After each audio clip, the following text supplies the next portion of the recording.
چلیے اب بات کرتے ہیں سعودی عرب کے فارمیشن کے تعلق سے کہ سعودی عرب کیسے بنا۔ اکثر لوگوں کا یہ کہنا ہوتا ہے کہ سعودی عرب نے برٹش کی مدد لے کر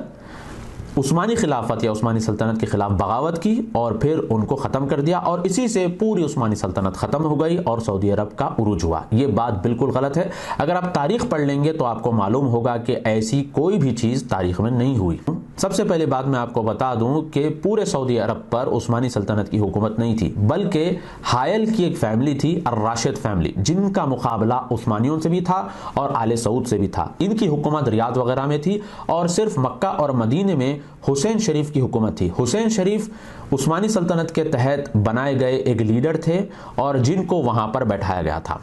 حسین شریف کا تعلق بنو ہاشم سے ہے، یعنی اللہ کے رسول صلی اللہ علیہ وسلم کے خاندان سے ہے، جو فی الوقت کے جارڈن کے کنگ ہیں عبداللہ II، ان کے دادا ہیں۔ 1908 میں ینگ ٹرکس ریولوشن ہوا۔ ینگ ٹرکس ریولوشن کے بعد سلطان عبدالحمید دوم جو عثمانی سلطنت کے بادشاہ تھے، انہوں نے حسین شریف کو مکے کی ذمہ داری دی، مکے کا گورنر بنایا۔ 1916 سے لے کر 1924 کے درمیان میں عرب ریولوشن ہوا، اور اس عرب ریولوشن کے دوران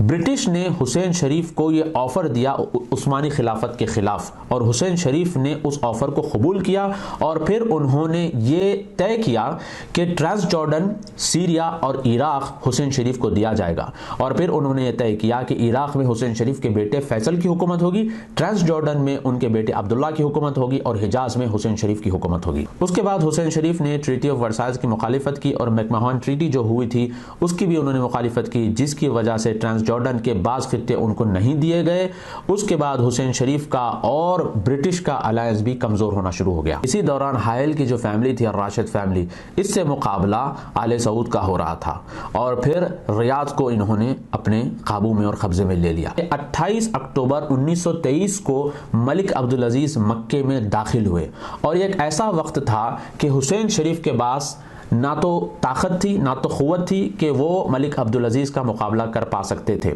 تو وہ کشتی میں بیٹھ کر عقبہ جارڈن نکل گئے،